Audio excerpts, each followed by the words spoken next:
ರಿಥಮ್ ಕನ್ನಡಕ್ಕೆ ಸ್ವಾಗತ. ದಿನದ ಪ್ರಮುಖ ಸುದ್ದಿಗಳು. ಪ್ರಯಾಗ್ರಾಜ್ನ ಮಹಾಕುಂಭ ಮೇಳಕ್ಕೆ ಭೇಟಿ ನೀಡಿದ ಪ್ರಧಾನಿ ನರೇಂದ್ರ ಮೋದಿ ಅಮೃತ ಸ್ನಾನ ಮಾಡಿದ್ದಾರೆ. ಆ ಬಳಿಕ ಗಂಗಾ ಪೂಜೆ ನೆರವೇರಿಸಿದ ಮೋದಿ ಗಂಗಾ ನದಿಯಲ್ಲಿ ರುದ್ರಾಕ್ಷಿ ಹಿಡಿದು ಕೆಲ ಕಾಲ ಜಪ ಮಾಡಿದ್ದಾರೆ. ಮಹಾಕುಂಭ ಮೇಳಕ್ಕೆ ಭಾರೀ ಪ್ರಮಾಣದಲ್ಲಿ ಭಕ್ತರು ಆಗಮಿಸಿರುವ ಕಾರಣ ಅವರಿಗೆ ಅಡ್ಡಿಯಾಗಬಾರದು ಎನ್ನುವ ನಿಟ್ಟಿನಲ್ಲಿ ಪ್ರಧಾನಿ ಮೋದಿ ತ್ರಿವೇಣಿ ಸಂಗಮಕ್ಕೆ ಬರಲು ಬೇರೆ ದಾರಿಯನ್ನು ವ್ಯವಸ್ಥೆ ಮಾಡಲಾಗಿತ್ತು. ಇದು 54 ದಿನಗಳ ಅಂತರದಲ್ಲಿ ಪ್ರಧಾನಿ ನರೇಂದ್ರ ಮೋದಿ ಅವರ 2ನೇ ಪ್ರಯಾಗ್ರಾಜ್ ಭೇಟಿಯಾಗಿದೆ. ಇದಕ್ಕೂ ಮುನ್ನ ಡಿಸೆಂಬರ್ 13ರಂದು ಅವರು ಭೇಟಿ ನೀಡಿದ್ದರು. ರಾಷ್ಟ್ರ ರಾಜಧಾನಿಯಲ್ಲಿಂದು 70 ವಿಧಾನಸಭಾ ಕ್ಷೇತ್ರಗಳಿಗೆ ಚುನಾವಣೆ ನಡೆಯುತ್ತಿದ್ದು, ಬೆಳ್ಳಂಬೆಳಗ್ಗೆ ಕೊರೆವ ಚಳಿಯನ್ನು ಲೆಕ್ಕಿಸದೆ ಮತದಾರರು ಉತ್ಸಾಹದಿಂದಲೇ ಹಕ್ಕು ಚಲಾಯಿಸುತ್ತಿದ್ದಾರೆ. ಅಂತೆಯೇ ಲೋಕಸಭೆ ವಿಪಕ್ಷ ನಾಯಕರು ಆಗಿರುವ ಕಾಂಗ್ರೆಸ್ ಸಂಸದ ರಾಹುಲ್ ಗಾಂಧಿ, ರಾಷ್ಟ್ರಪತಿ ದ್ರೌಪದಿ ಮುರ್ಮು ಹಾಗೂ ದೆಹಲಿ ಮುಖ್ಯಮಂತ್ರಿ ಅತಿಶಿ ಅವರು ತಮ್ಮ ಹಕ್ಕು ಚಲಾಯಿಸಿದ್ದಾರೆ.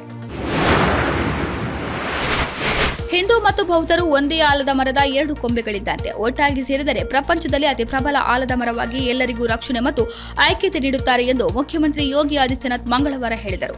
ಪ್ರಯಾಗ್ರಾಜ್ಗೆ ಭೇಟಿ ನೀಡಿದ ಸಂದರ್ಭದಲ್ಲಿ ಬೌದ್ಧ ಮಹಾಕುಂಭ ಯಾತ್ರೆಯನ್ನು ಉದ್ಘಾಟಿಸಿದ ಮುಖ್ಯಮಂತ್ರಿ ವಿವಿಧ ಪೂಜಾ ಪದ್ಧತಿಗಳು ಒಂದೇ ವೇದಿಕೆಯಲ್ಲಿ ಒಟ್ಟುಗೂಡಿರುವುದನ್ನು ಶ್ಲಾಘಿಸಿದರು. ಇದೊಂದು ಶ್ಲಾಘನೀಯ ಕಾರ್ಯಕ್ರಮ ಎಂದು ಬಣ್ಣಿಸಿದರು. ಕಾರ್ಯಕ್ರಮದ ನಂತರ ಅವರು ಬೌದ್ಧ ಸಂತರು ಮತ್ತು ವಿದ್ವಾಂಸರ ಮೇಲೆ ಹೂಮಳೆಗೈದರು.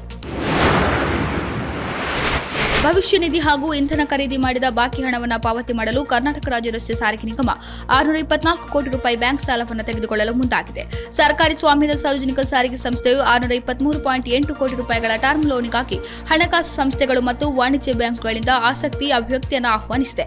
ಸಾಲವನ್ನು ಒಂದೇ ಕಂತಿನಲ್ಲಿ ಪಡೆಯಲಿದ್ದು 7 ವರ್ಷಗಳ ಮರುಪಾವತಿ ಅವಧಿಯನ್ನು ನೀಡಲಾಗುತ್ತದೆ. ರಾಜ್ಯ ಸರ್ಕಾರವು ಪ್ರಾಥಮಿಕ ಮತ್ತು ಮೇಲಾಧಾರ ಭದ್ರತೆಯನ್ನು ಒದಗಿಸುತ್ತದೆ ಎಂದು ದಾಖಲೆಗಳು ತೋರಿಸಿವೆ.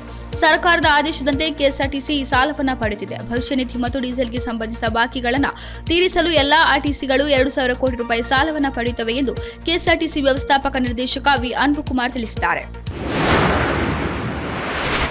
ರಾಕಿಂಗ್ ಸ್ಟಾರ್ ಯಶ್ ಟಾಕ್ಸಿಕ್ ಸಿನಿಮಾದ ಶೂಟಿಂಗ್ನಲ್ಲಿ ತೊಡಗಿಸಿಕೊಂಡಿದ್ದಾರೆ. ಮುಂಬೈ, ಗೋವಾದಲ್ಲಿ ಚಿತ್ರೀಕರಣ ನಡೆಸಿದ ಬಳಿಕ ಮತ್ತೆ ಬೆಂಗಳೂರಿನಲ್ಲಿ ಚಿತ್ರೀಕರಣ ಭರದಿಂದ ನಡೆಯುತ್ತಿದೆ. ಈ ಚಿತ್ರಕ್ಕಾಗಿ ನಯನತಾರಾ, ಕಿಯಾರಾ ಅಡ್ವಾಣಿ ಭಾಗಿಯಾಗಲಿದ್ದಾರೆ ಎನ್ನಲಾದ ಸುದ್ದಿಯೊಂದು ಈಗ ಚರ್ಚೆಗೆ ಗ್ರಾಸವಾಗಿದೆ. ಮಲಯಾಳಂ ನಿರ್ದೇಶಕಿ ಗೀತು ಮೋಹನ್ ದಾಸ್ ಅವರು ಆಕ್ಷನ್ ಕಟ್ ಹೇಳ್ತಿದ್ದಾರೆ. ಸದ್ಯ ಬೆಂಗಳೂರಿನ HMT ಫ್ಯಾಕ್ಟರಿಯಲ್ಲಿ ನಡೆಯುತ್ತಿರುವ ಚಿತ್ರೀಕರಣಕ್ಕೆ ನಯನತಾರಾ, ಕಿಯಾರಾ, ತಾರಾ ಸುತಾರಿಯಾ, ಹುಮಾ ಖುರೇಶಿ ಭಾಗಿಯಾಗಿದ್ದಾರೆ ಎನ್ನಲಾಗಿದೆ. ಈ ಕುರಿತು ಚಿತ್ರತಂಡ ಅಧಿಕೃತ ಮಾಹಿತಿ ನೀಡುತ್ತಾರಾ ಎಂದು ಕಾದು ನೋಡಬೇಕಿದೆ. ಇದಾಗಿತ್ತು ಈ ಹೊತ್ತಿನ ಪ್ರಮುಖ ಸುದ್ದಿಗಳು. ಇನ್ನಷ್ಟು ಹೆಚ್ಚಿನ ವಿಚಾರಗಳಿಗಾಗಿ ವೀಕ್ಷಿಸಿ ರಿಥಮ್ ಕನ್ನಡ.